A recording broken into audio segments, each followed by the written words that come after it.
Hey guys, welcome to another lesson. And today we're looking at electrolysis, right? So as the name suggests, electrolysis, electro means electrons which are moving, so electricity. Lysis actually means splitting, right? So based on the name, you can figure that this is using electricity to split something, right? Now that something is our ionic compounds. So it's the use of electricity to split or break down ionic compounds. Now this does not work for covalent compounds because they don't have the capacity of transmitting or transferring electrons or current, right? So it only works best with ionic compounds because they're electrically capable of transmitting those charges, right? So the setup of electrolysis is shown here, right? So we have a container that has the compound, right? And we have two rods, one's positive, one is negative, that's connected to your battery supply, right? Now, we notice it's important that the negative part connects to the negative side of the battery, the positive one connects to the positive side of the battery, right? So these rods are called electrodes, right? And these electrodes purpose is to actually, it's a path to give allow the current from the battery to reach the solution here in your container. This solution is called your electrolyte. So your electrolyte is basically your substance that is the ionic compound. So the electrolyte can be in a solution, meaning aqueous, so you mix it with water, right? Or you can actually heat it to get it molten. So heating, which is molten, right? And then pass current through it. So the electrolyte can be either molten or solution, right? So the negative electrode is called your cathode, right? And your positive electrode is called your anode, right? And we can see how that is the case, right? So the negative one, cathode, because cations will be attracted to it. The positive one is called the anode because the anions will be attracted to it, right? But we look at that later, right? So this is the setup of your electrolytic cells, right? So current passes through it, right? And then these electrodes will either supply, right, or will actually take electrons from our compound here, right? So we're going to look at that further. Now, the electrodes in the electrolysis can be either active or inert. Active means that they can contribute to the products being produced, right? Inert means that they have no outcome, right? So they cannot affect the products that will be produced, right? So remember, it's being broken down, the compound is being broken down. So we're going to get free ions that will be in here, right? And those ions will be chosen based on specific things that we're going to look at to see which one will be actually produced with electrons and which one will actually take away electrons so they can actually become their pure form. So electrolysis is to actually get the pure form or the metal or the atom or the molecule from a compound, right? So we're going to start off with the molten one. The reason why, because these are easier, because it's not mixed with water that has their own ions, right? So molten means we're just using these two ions present, right?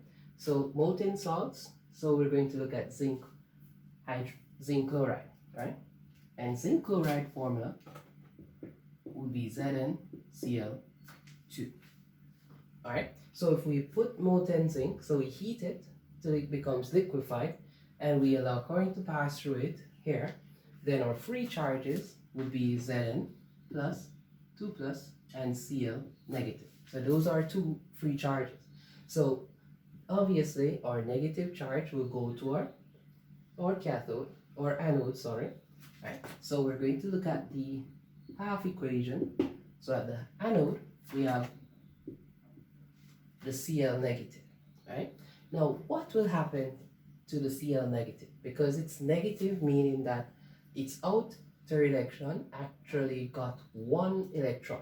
So now it's actually going to take away that one electron, right? So you're going to actually get Cl2, because chlorine exists as a gas, right? So now you're taking away it being from an ion, so it's going to go to what it is in nature, which is a gas, right? So Cl2 exists as a gas, plus the electron that was free, all right? So we get the ion because it got a one electron, so it is a negative ion, so therefore its outcome would be that it's going to lose it, right? So at this stage we balance off, so we say it's 2 chlorine here to make the gas, so I have to put 2 here, so it becomes 2 negative, right? And we only have 1 here, so we make 2 negative there. So in these equations we balance the elements as well as the charges, right? And then for the cathode equation, right, at the cathode now, then we know that zinc will be present at the cathode, right? And then zinc now, because it loses 2 electrons, it's now going to gain 2 electrons, because chlorine lost 2 electrons, so zinc can get that 2 electron, and zinc now becomes the zinc solid, right? So this here would be liquid form because it's molten, so we're liquid form here, right? So we notice it's just 1 Zn, 1 Zn. It's 2 plus here plus 2 negative, so this becomes 0, and we have a 0 charge over there. So this is our anode and our cathode equation, right? Now, at this point, we notice that at the cathode, they're always going to actually gain electron, right? And gaining electron is called oxidation. So at the cathode we have oxidation, and at the anode we have reduction, right? And that's from our redox reactions, right? So cathode, oxidation, reduction at our anode. So let's look at aluminum oxide. So aluminum oxide formula we know is Al2O3, right? So the free ions here will be Al3 plus and O2 minus. So at the anode, right, we're going to have the negative charge, so O2 minus, and it's going to lose, it becomes oxygen gas plus your electrons, right? So remember we balance off your O2 there. Now this 2 and this becomes 4 right there, right? So we have 4 electrons over there, and then our cathode, now we have the Al3 plus, right? And we're going to plus electrons to give us Al, which is our solid. These are liquids. Alright, so in this case, this can supply 4 electrons, but we only need 3. So this would be 3 electrons to balance off, so this becomes 0. We have 1 aluminum there. And that's balanced for your equations, alright? So we notice here that the molten process is a simpler one, right? So let's look now at when it's not molten, but it's in a solution and then electricity is passed through it. Alright guys, so we're looking now at when it's a solution instead of being molten. So solution means that these salts are mixed in water, alright? So a thing to note now, this is where it gets technical, right? So remember the reactivity series. So the reactivity series is used to know which metal will be given off, right? I just wrote the first part, stops at hydrogen. So we know that potassium is the most reactive metal, right? So we actually use in the reverse order to see which one will be discharged at your electrode. So going down, right? So let's say if we have zinc as free and magnesium as free, the one that's least reactive will be the one that will be discharged, right? So going that way shows you how easily it will be discharged. And the same thing goes in this way now for being discharged, right? So first we go with our ions or element ions first, right?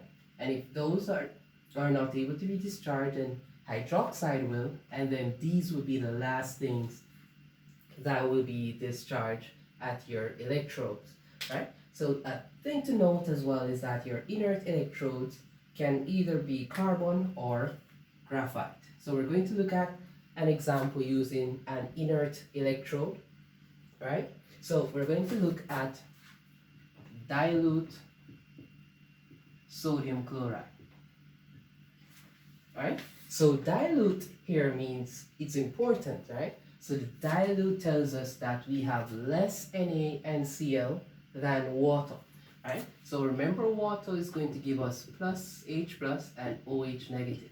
So we have more of this than this because it's dilute, right? So we have less of this than the water that is present. So those are the free charges that are in your electrolytic container, right? So when electricity is flowing, those are the charges that are free. So now, which one will go to your anode and which one will go to your cathode, right? So notice for your anode, it will be either OH or Cl, right? Now, because we say that the dilute Cl is less than OH, right? Because OH outweighs or outnumbers Cl, it gives preference, right? So it's going to take preference in being discharged at your anode. So your OH will lose electrons, right? Gas and oxygen gas, right? Plus our electron that will be lost. So to balance this, we put a 2 here, right? So O is 2, H is 2. We have 2 negative charges here, so we put 2 negative charges there. All right, so now that we know what the anode is, the cathode now, we have H and we have Na. All right, so we notice Na is very reactive than H, right? So H will be discharged, right? So we have H, give H electrons to become hydrogen gas.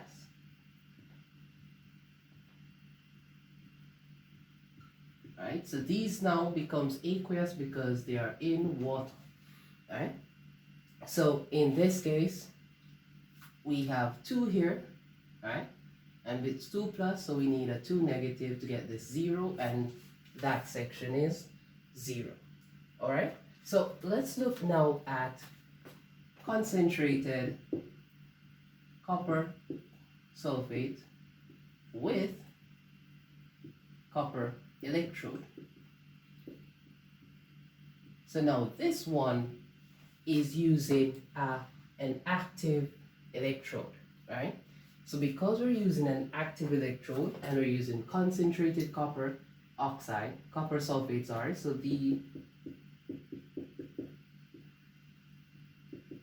these are our free ions, right? So when electricity passes through it and splits it, these are the free ions that are present, right? So now this is where we actually can get confusing, right? So I'm just going to draw you a little cell here. So the positive and the negative. So both these electrodes are made up of copper. All right. So what's going to happen here? Let's go with the cathode one first, right? So the cathode one, it's either hydrogen or copper, right? We notice that hydrogen is right here, so copper is behind it, so that therefore copper will be displaced, and we have more copper than hydrogen as well, so that would give it to displace as well.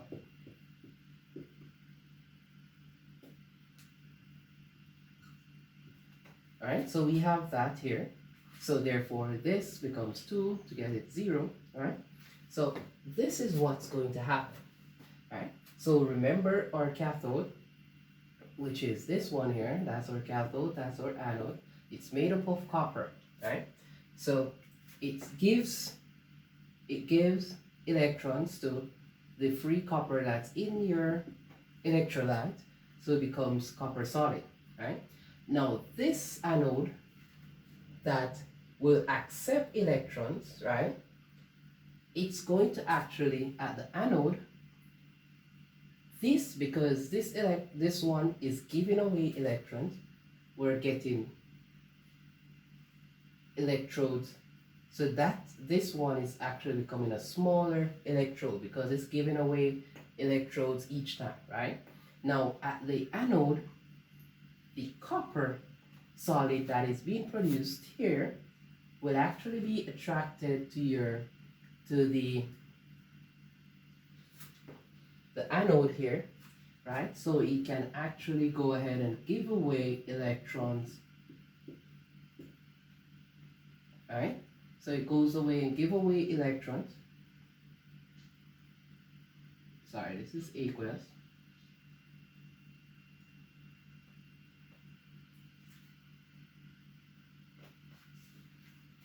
Right? So we have this. So this is a very unique one because the copper that's produced at the cathode, it actually being attracted to your anode to actually lose electrons, right? So, and that's only because it's a concentrated copper sulfate and we're using the same copper as the electrode, right? So what is lost, what is produced here, goes here to lose electrons, right? So in that case, your anode will start getting very small, right? So your anode size will get small because it's losing electrons, right? And your copper, your cathode will get big because it's producing copper. So more copper, and this copper gets it bigger. This is losing electrons, so it gets smaller.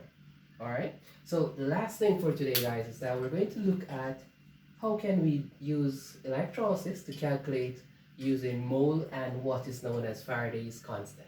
Alright guys, so the final thing here, as I said, is to look at calculations using electrolysis, right? So things to note before we can do a calculation is that 1 mole of an electron has a charge of 96,500 coulombs, and that number is called Faraday's constant, right? And we're going to use this equation that says Q, which is charge, is equal to current times time. All right, so let's look at the example here. So if 9,650 coulombs of charge passes through molten sodium chloride, calculate the amount of sodium and chlorine gas produced. All right, so basically we're finding the mole of each, right?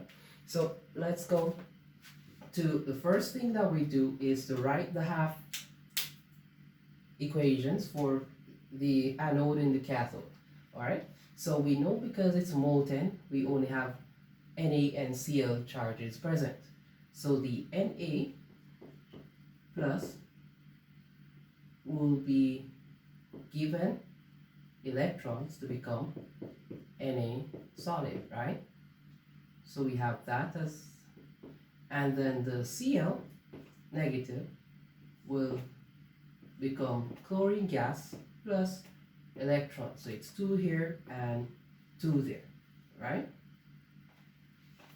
So we have that there, right? So in this, we know that we can find the mole of the electron that is in our calculation because our mole is equal to the charge over Faraday's number, and the charge is 9650 over Faraday's number 96,500, so we get 0.1 mole, right? So one electron in this case has the mole of 0.1. So we notice that the sodium and electron is a 1-to-1 ratio.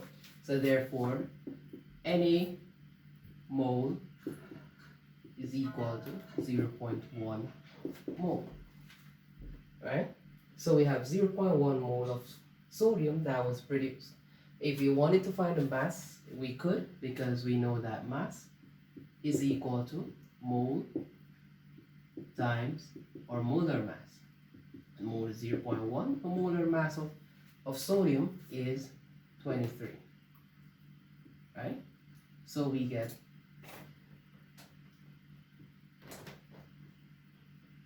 230 grams of sodium that will be produced. Alright? And then we look at chlorine. So we notice between chlorine and the gas, right, it's a 2-to-1 ratio. Right? So in this case, it's 2 electrons to chlorine 1. Right? Then we have the electron, so we have that, and chlorine is unknown. So therefore, X would be 0.1 over 2, which is 0.05 mole. Right? So the mole of chlorine would be 0.05 mole. Alright? And that's the mole of the chlorine gas that will be produced. If it had given us that it is in which state, so let's say it was at room temperature and pressure. Right? So at room temperature and pressure, it's 24 dm cubed. It will have 1 mole will have a mass of. So therefore, we need to find a volume. It will be mole times the RTP value. Right? The mole is 0.05 times 24. Alright, and that gives us 0 times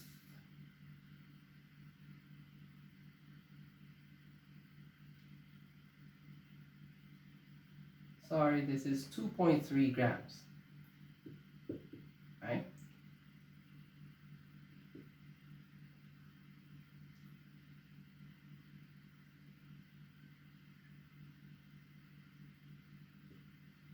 So we get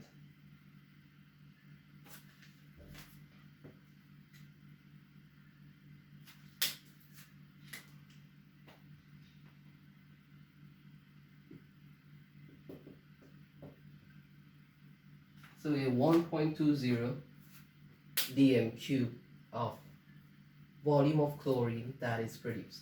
Alright, so sometimes the question gives us the current and the time, right? So we can find the charge and do the same process, right? Or it gives us the charge and the time and asks us to find the current that was actually traveling through the electrolytic cell. So it doesn't matter what it is, it's the same process that you would use to find anything that you like. And we already been through the mole concept from our previous lesson, right? So that's it for electrolysis, guys, and do have yourself a wonderful time and see you guys next time.